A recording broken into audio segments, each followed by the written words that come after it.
ഇന്ന് നമ്മളൊരു അടിപൊളി ക്രിസ്മസ് പ്ലം കേക്കാണ് തയ്യാറാക്കുന്നത്. വളരെ സിമ്പിളായിട്ട് തയ്യാറാക്കാൻ പറ്റുന്ന റെസിപ്പിയാണ്. ആർക്ക് വേണമെങ്കിലും തയ്യാറാക്കാം. ഒരുപാട് ചേരുവകളൊന്നും വേണ്ട. ഇതിന് വേണ്ടിയിട്ട് വളരെ കുറച്ച് ഇൻഗ്രീഡിയൻസ് മാത്രം മതി. അപ്പം നമുക്ക് ഇതെങ്ങനെയാണ് തയ്യാറാക്കുന്നതെന്ന് നോക്കാം. അപ്പം നമുക്ക് ആദ്യം ഈ കേക്കിന് വേണ്ട ഒരു കാരമൽ സിറപ്പ് തയ്യാറാക്കി എടുക്കണം.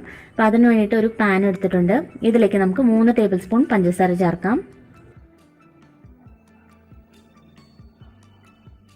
ഇത് ഹൈ ഫ്ലെയിമിൽ വെച്ചതിന് ശേഷം നന്നായിട്ടൊന്ന് മിക്സ് ചെയ്തെടുക്കുക. അപ്പോൾ പഞ്ചസാര നന്നായിട്ട് ഉരുകി വരും. അപ്പോൾ നമുക്കിത് മിക്സ് ചെയ്തുകൊണ്ടിരിക്കാം. ഏകദേശം ഒരു 2-3 സെക്കൻഡ് ആകുമ്പോഴേക്കും പഞ്ചസാര ഇതുപോലെ ഒന്ന് ഉരുകി തുടങ്ങും. നന്നായിട്ട് ഇത് ഉരുകി വരണം.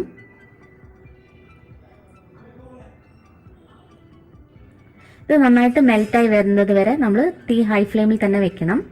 അപ്പോൾ ഏകദേശം പഞ്ചസാര ഒന്ന് മെൽറ്റായി കിട്ടി. നല്ലതുപോലെ ഇത് മിക്സ് ചെയ്ത് കൊടുക്കുക. അപ്പോൾ പതുക്കെ ഇതിൻ്റെ കളറ് മാറി കിട്ടും. ഇപ്പോൾ കണ്ടില്ല, ഏകദേശം നിറം മാറി തുടങ്ങി. കുറച്ചും കൂടി ഒന്ന് മാറി വരണം.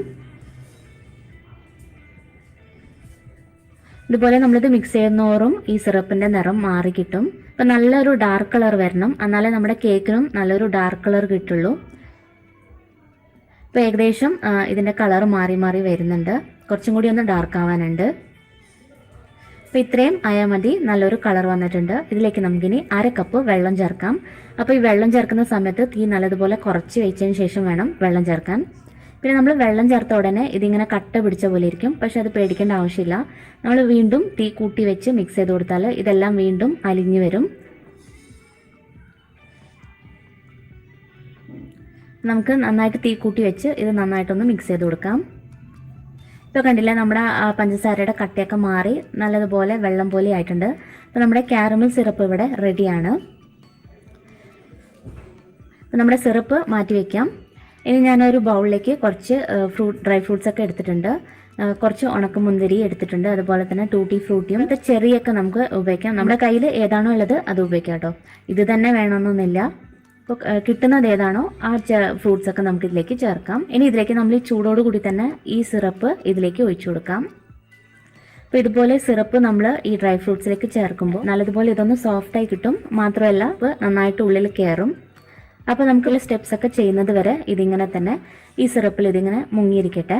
അപ്പോൾ ഇതിന് പ്രത്യേകിച്ച് ഒരു കണക്കൊന്നുമില്ല. ഇത്ര നേരം വെക്കണമെന്നൊന്നുമില്ല. നമ്മൾ ബാക്കിയുള്ള കാര്യങ്ങളൊക്കെ ചെയ്യുന്നത് വരെ ഇത് മാറ്റി വെച്ചാൽ മതി. അപ്പം നമുക്കിതിനി വേറൊരു സൈഡിലേക്ക് മാറ്റി വയ്ക്കാം. അപ്പോൾ നമുക്കിനി കേക്ക് ഏത് പാത്രത്തിലാണോ ഉണ്ടാക്കുന്നത് അതാദ്യം റെഡിയാക്കി വെക്കണം.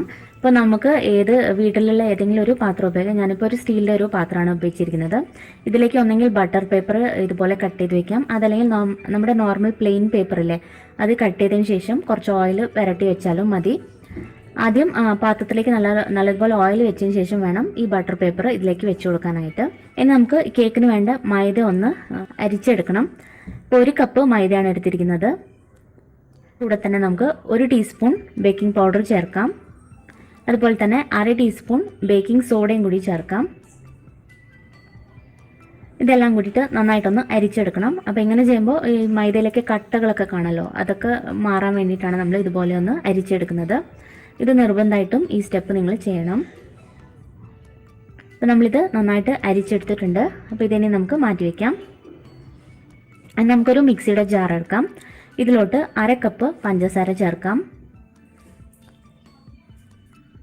ഇനി ഇതിലേക്ക് കുറച്ച് സ്പൈസസും കൂടി നമുക്ക് ചേർക്കണം. അപ്പോൾ ചെറിയൊരു കഷ്ണം കറുകപ്പട്ട ഇതിലേക്ക് ചേർക്കാം. ചെറിയൊരു പീസാണ് ഇതുപോലെ 2ആയിട്ട് കട്ട് ചെയ്തെടുത്തിട്ടുണ്ട്. അതും കൂടി നമുക്ക് ചേർക്കാം. പിന്നെ 2 ഗ്രാമ്പു ചേർക്കാം. ഇനി ഇതിലേക്ക് ഒരു ഏലക്കയും കൂടി ചേർക്കാം. ഏലക്കയുടെ അകത്തുള്ള ഈ മുഴുവനായിട്ട് ചേർക്കാതെ ഇതിൻ്റെ അകത്തുള്ളത് മാത്രം ഇതിലേക്ക് ചേർത്താൽ മതി. ഇനി ഇത് നന്നായിട്ടൊന്ന് പൊടിച്ചെടുക്കണം. ഇനി ഇതിൻ്റെ കൂടെ ജാതിക്ക ഉണ്ടെങ്കിൽ ഒരു കഷ്ണം ജാതിക്കയും കൂടി ചേർക്കാം. ഞാനിപ്പോൾ ഇല്ലാത്തതുകൊണ്ട് ചേർക്കുന്നില്ല. അപ്പോൾ പഞ്ചസാര നമ്മൾ പൊടിച്ചെടുത്ത് കഴിഞ്ഞു. ഇനി ഇതിലേക്ക് 2 മുട്ട പൊട്ടിച്ചൊഴിക്കാം. ഇപ്പോൾ 2 മുട്ടയും കൂടി ചേർത്തതിന് ശേഷം വീണ്ടും ഒന്ന് നന്നായിട്ട് അടിച്ചെടുക്കുക. ഏകദേശം ഒരു 3-4 സെക്കൻഡ് അടിച്ചെടുത്താൽ മതി. എല്ലാം കൂടി ഒന്ന് മിക്സായി കിട്ടണം, അത്രേ വേണ്ടൂ. അപ്പോൾ നമ്മളിത് മിക്സ് ചെയ്തെടുത്തു. ഇനി ഇതിലേക്ക് 1/2 കപ്പ് ഓയിലും കൂടി ചേർക്കാം. റിഫൈൻഡ് ഓയിലാണ് ഉപയോഗിക്കുന്നത്. അപ്പോൾ അതും കൂടി നമുക്ക് ചേർത്ത് വീണ്ടും ഒന്ന് മിക്സ് ചെയ്തെടുക്കാം. ജസ്റ്റ് ഒരു 3-4 സെക്കൻഡ് അടിച്ചെടുത്താൽ മതി കേട്ടോ. ഒരുപാട് നേരിട്ട് അടിച്ചെടുക്കണ്ട. ഇനി ഇതിലേക്ക് 1 ടീസ്പൂൺ വാനില എസൻസും കൂടി ചേർത്ത് വീണ്ടും ഒന്ന് അടിച്ചെടുക്കാം. അപ്പോൾ നമ്മളിത് അടിച്ചെടുത്തു. ഇനി ഇതിലേക്ക് നമ്മൾ മൈദയാണ് ചേർക്കേണ്ടത്. അപ്പോൾ മൈദയും ബേക്കിംഗ് പൗഡറും ബേക്കിംഗ് സോഡയൊക്കെ ചേർത്ത് നമ്മൾ നേരത്തെ റെഡിയാക്കി വെച്ചിരിക്കുന്ന മൈദയുടെ കൂട്ട് കുറേശ്ശെ ആയിട്ട് വേണം ചേർക്കാനായിട്ട്. പകുതി നമുക്ക് ആദ്യം ചേർത്തൊന്ന് അടിച്ചെടുക്കാം. അതിനുശേഷം ബാക്കിയുള്ളതും കൂടി ചേർത്ത് വീണ്ടും ഒന്ന് അടിച്ചെടുത്താൽ മതി. മുഴുവനായിട്ട് ചേർത്ത് അടിച്ചെടുക്കരുത്. പിന്നെ നമ്മൾ ഈ മൈദ ചേർത്തതിന് ശേഷം ഒരുപാട് സമയത്ത് അടിക്കരുത്. ജസ്റ്റ് ഒരു 3-4 സെക്കൻഡ് എല്ലാം കൂടി ഒന്ന് യോജിപ്പിച്ച് കിട്ടാൻ വേണ്ടി മാത്രം ഒന്ന് അടിച്ചെടുത്താൽ മതി. അപ്പം ഞാൻ അങ്ങനെ അടിച്ചെടുത്തു. ബാക്കിയുള്ള മൈദയും കൂടി നമുക്ക് ചേർത്ത് വീണ്ടും ഒന്ന് അടിച്ചെടുക്കാം. ഇപ്പോൾ 2 ബാച്ചായിട്ട് വേണം നമ്മളിത് ഇട്ട് അടിച്ചെടുക്കാനായിട്ട്. അപ്പോൾ നമ്മളിത് അടിച്ചെടുത്തിട്ടുണ്ട്. ഇപ്പോൾ കണ്ടില്ലേ, നമ്മുടെ കേക്കിൻ്റെ ബാറ്റർ റെഡിയാണ്. നല്ലതുപോലെ ഒട്ടും കട്ടയില്ലാത്ത വിധം നമ്മൾ അരച്ചെടുത്തു. ഇനി നമ്മൾ നേരത്തെ കാരമൽ സിറപ്പിൽ സോക്ക് ചെയ്ത് വെച്ചിരിക്കുന്ന ഡ്രൈ ഫ്രൂട്ട്സൊക്കെ ഒന്ന് നന്നായിട്ടൊന്ന് സോഫ്റ്റായി കിട്ടിയിട്ടുണ്ട്.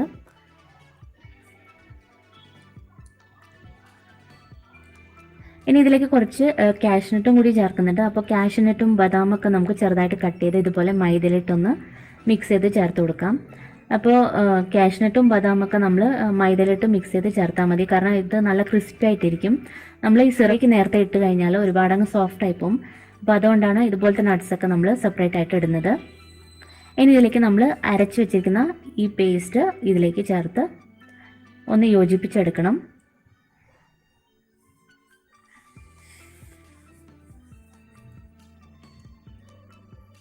ഇതിൻ്റെ കൂടെ തന്നെ നമ്മൾ മൈദയിലിട്ട് മിക്സ് ചെയ്ത് വെച്ചിരിക്കുന്ന നട്ട്സും കൂടി ചേർക്കാം. ഇതിലേക്ക് നമ്മൾ ഓറഞ്ച് ജ്യൂസോ അതുപോലെ ഓറഞ്ചിൻ്റെ തൊലിയൊന്നും ചേർക്കുന്നില്ല. എന്നാൽ പോലും നല്ല ടേസ്റ്റിയാണ് ഈ കേക്ക്. ഇതെല്ലാം കൂടി നന്നായിട്ടൊന്ന് മിക്സ് ചെയ്തെടുക്കാം. ഒരേ ഡയറക്ഷനിലിട്ട് വേണം മിക്സ് ചെയ്തെടുക്കാനായിട്ട്. അപ്പോൾ നമ്മളെ കേക്ക് ബാറ്റർ ഇവിടെ റെഡി ആയിട്ടുണ്ട്. നന്നായിട്ട് മിക്സ് ചെയ്തെടുത്തിട്ടുണ്ട്. ഇനി നമുക്ക് കേക്ക് തയ്യാറാക്കി തുടങ്ങാം. അപ്പോൾ അതിന് വേണ്ടിയിട്ട് നമ്മുടെ കേക്ക് ടിൻ നേരത്തെ നമ്മൾ റെഡിയാക്കി വെച്ചല്ലോ, ഇതിലേക്ക് നമ്മുടെ ഈ കേക്കിൻ്റെ ബാറ്റർ ഒഴിച്ചു കൊടുക്കാം.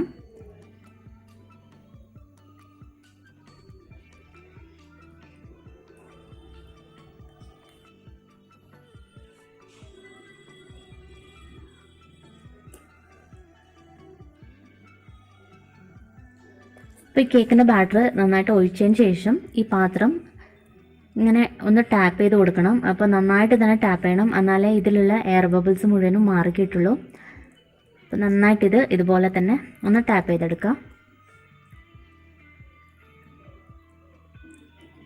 അപ്പോൾ നമുക്കിനി ഇതിൻ്റെ മുകളിൽ കുറച്ച് ഡ്രൈ ഫ്രൂട്ട്സും കൂടി ചേർത്തൊന്ന് ഡെക്കറേറ്റ് ചെയ്തെടുക്കാം.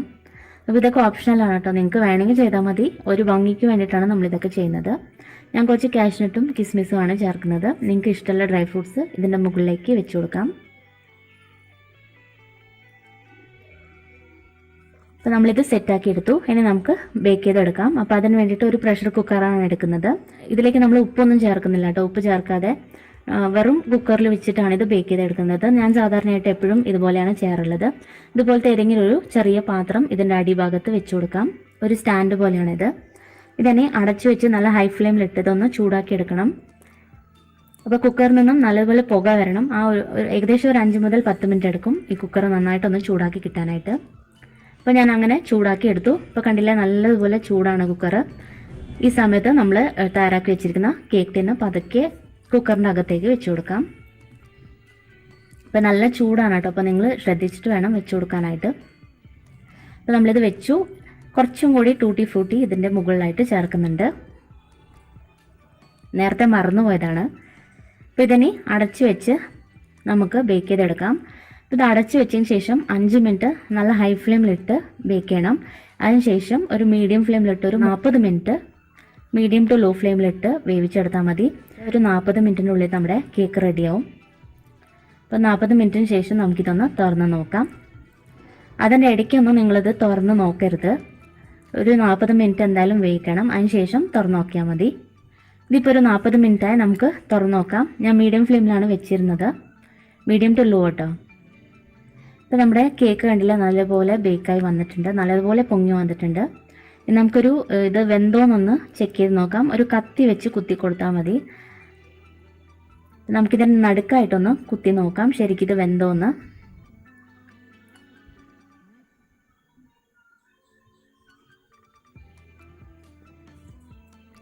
ഇപ്പോൾ കത്തി നല്ല ക്ലീൻ ആയിട്ടാണ് കിട്ടിയിരിക്കുന്നത്. എല്ലാ സൈഡ്സും ഇതുപോലെ ഒന്ന് കുത്തി നോക്കുക, എന്നാലേ ശരിക്കും ഇത് വെന്തോന്ന് നമുക്ക് അറിയാൻ പറ്റുള്ളൂ. അപ്പോൾ ഇത് വെന്തിട്ടുണ്ട്.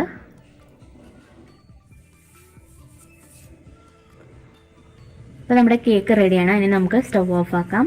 ഇതിനി നന്നായിട്ടൊന്ന് തണുക്കണം. തണുത്തതിന് ശേഷം നമുക്കിത് പതുക്കെ ഈ കുക്കറിൽ നിന്നും എടുത്തു മാറ്റാം. അപ്പോൾ ഞാനിത് കുക്കറിൽ നിന്നും എടുത്തു മാറ്റി. ഇപ്പോഴും നല്ല ചൂടാണ്. ഇത് നന്നായിട്ട് തന്നെ തണുക്കണം. ഒരു 2-3 മണിക്കൂറെങ്കിലും നമ്മളിതിങ്ങനെ തന്നെ തണുക്കാൻ വെച്ചതിന് ശേഷം എടുക്കുകയാണെങ്കിൽ നല്ല കേക്ക് നല്ല ടേസ്റ്റും ആയിരിക്കും, നല്ല സോഫ്റ്റും ആയിരിക്കും. അപ്പോൾ ഇത് ഒരു 3 മണിക്കൂറിന് ശേഷമാണ് ഞാനിപ്പോൾ ഇത് എടുക്കുന്നത്. അപ്പോൾ കണ്ടില്ല, നല്ലതുപോലെ ചൂടാറി കേക്ക് നല്ല സോഫ്റ്റാണ്. നമുക്കിതിനി പതുക്കെ ഈ പാത്രത്തിൽ നിന്നും എടുത്തു മാറ്റാം. അപ്പോൾ ഇതെടുക്കാൻ വളരെ എളുപ്പമാണ്. നമ്മൾ ഈ കട്ട് ചെയ്ത് വെച്ചിരിക്കുന്ന പേപ്പർ പതുക്കെ ഒന്ന് പൊന്തിച്ചു കൊടുത്താൽ മതി. പെട്ടെന്ന് തന്നെ ഇത് ഇളക്കിയെടുക്കാൻ പറ്റും.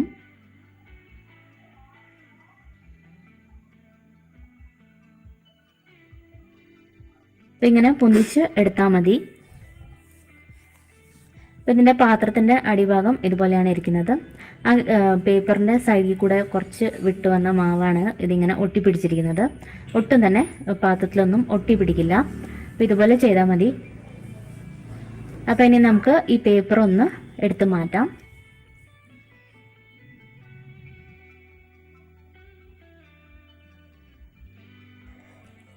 ഇനി ഇതിൻ്റെ അടിഭാഗത്തുള്ള പേപ്പറും കൂടി നമുക്ക് പതുക്കെ ഒന്ന് എടുത്ത് മാറ്റണം.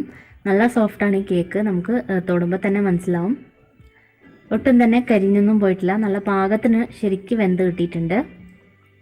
അപ്പോൾ നമുക്ക് ഈ അടിഭാഗത്തുള്ള പേപ്പറും കൂടി പതുക്കെ ഒന്ന് ഇളക്കി മാറ്റാം.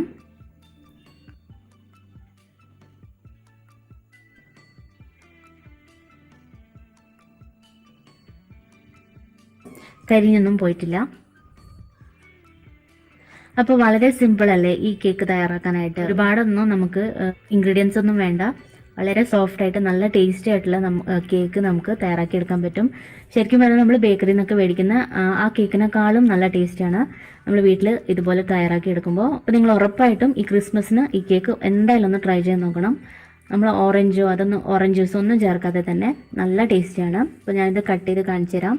കണ്ടല്ലോ, നല്ല സോഫ്റ്റാണ്. ടെക്സ്ചർ നിങ്ങൾക്ക് കണ്ടാൽ തന്നെ മനസ്സിലാവും. അത്രയും സോഫ്റ്റാണ്, നല്ല ടേസ്റ്റുമാണ് ഈ കേക്ക്.